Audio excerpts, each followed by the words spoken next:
तरह RSS नफरती party है, RSS पर बैन लगना चाहिए, इसी तरीके से एमआईएम पर बैन लगना चाहिए।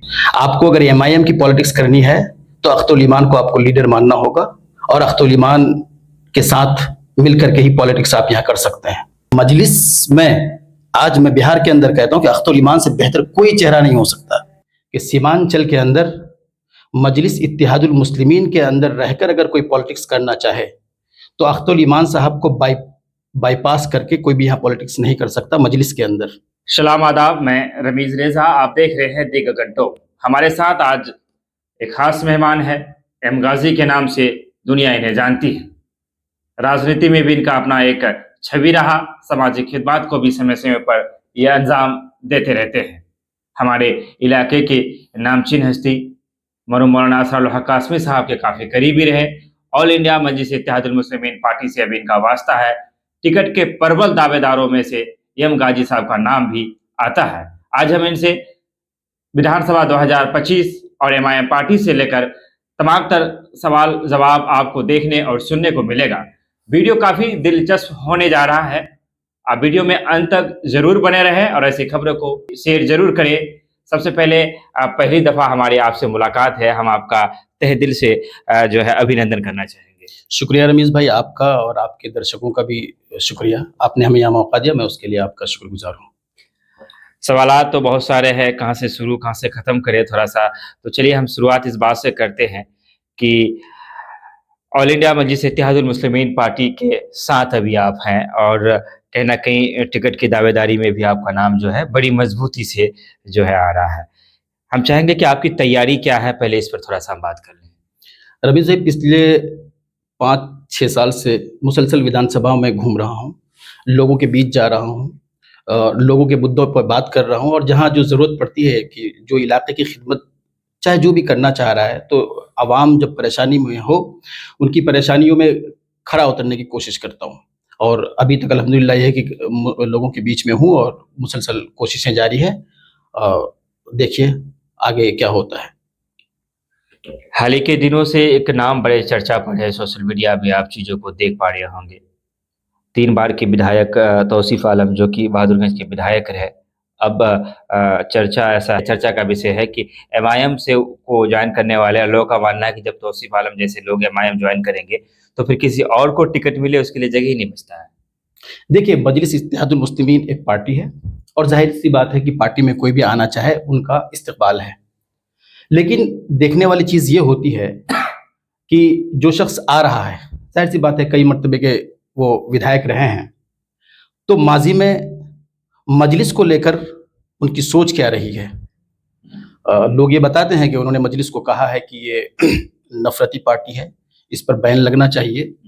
तो आपको ये स्टैंड क्लियर करना होगा, ज्वाइन करें आपका इस्तकबाल है, लेकिन उससे पहले आपको ये स्टैंड क्लियर करना होगा कि पहले जो बातें आपने कही हैं उन बातों में क्या सच्चाई है और अब आप क्या कहकर पार्टी ज्वाइन करना चाह रहे हैं।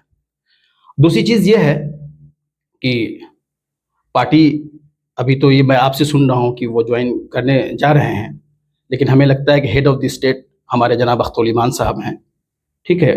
शायद उनके पास अभी कोई इस किस्म की बात है नहीं, शायद उनके नॉलेज में है नहीं जो हम लोगों को पता चल रहा है।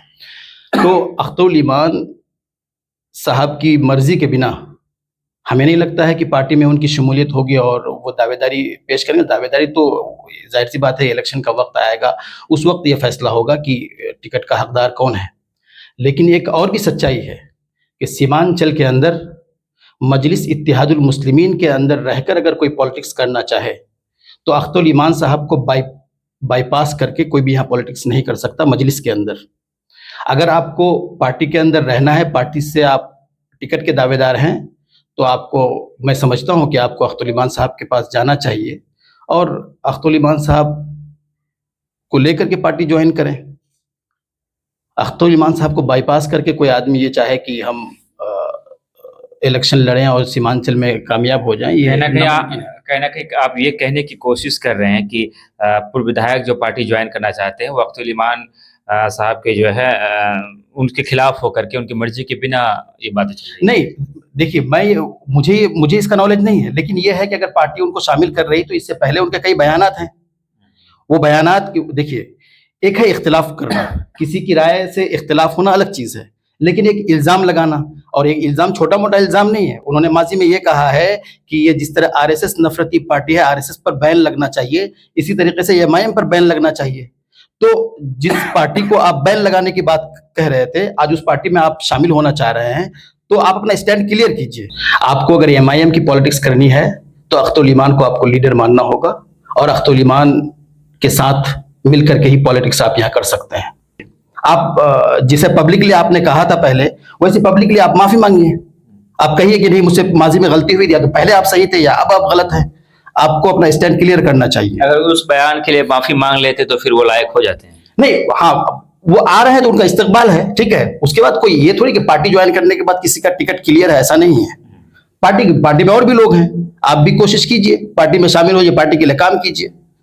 गाजी साहब, एक सवाल ये था कि हमने वो दौर भी देखा है जब ऑल इंडिया मजलिस इत्तेहादुल मुस्लिमीन पार्टी के बारे में बोलना भी काफी दुश्वारी जो है वो हो रहा था, लोग सुनना नहीं चाहते थे। आप खुले मंच में या 10 आदमी के सामने बोल नहीं सकते थे, एक तरह से अछूतो सा व्यवहार जो है मजलिस को लेकर था।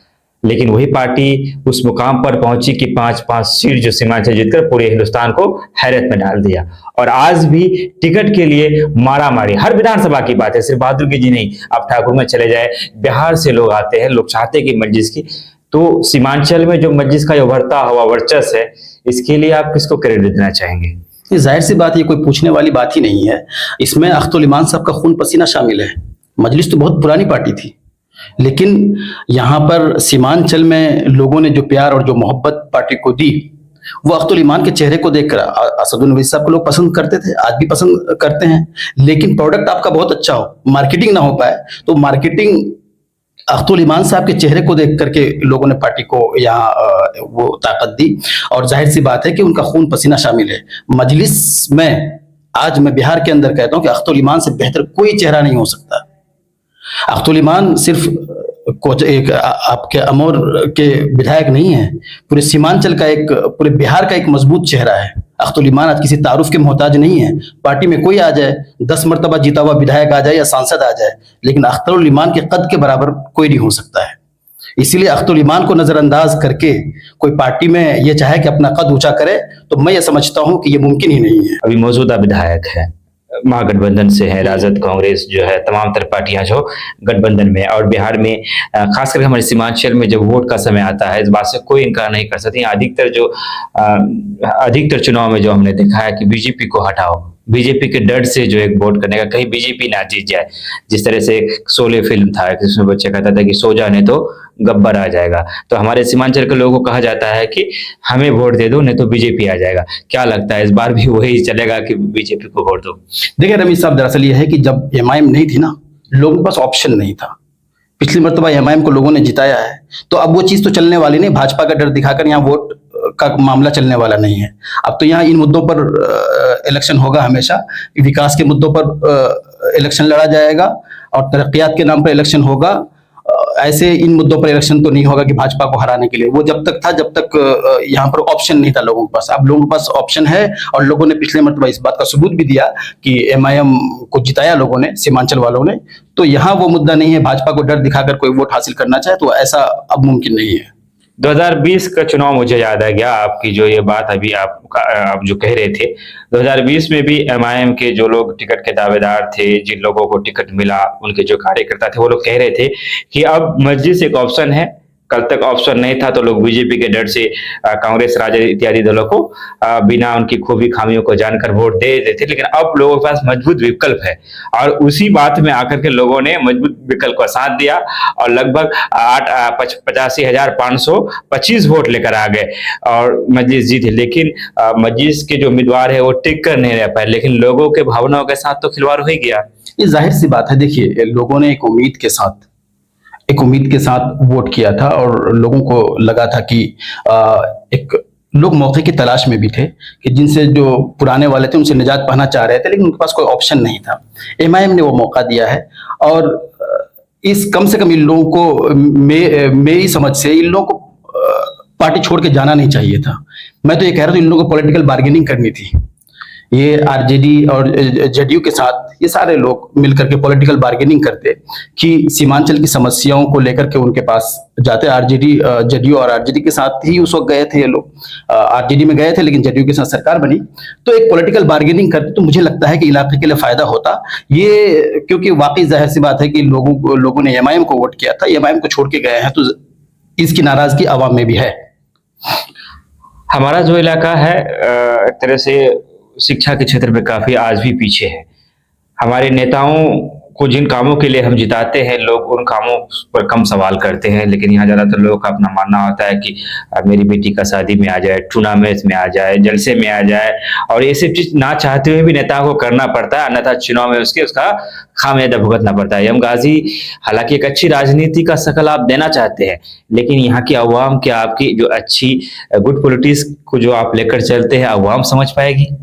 देखिए, लोगों में बेदारी आ रही है, नई नस्ल पढ़ रही है, तो वो समझ रही है कि एक जिसको भी आप खिदमत का मौका दे रहे हैं उनकी जिम्मेदारियां क्या है।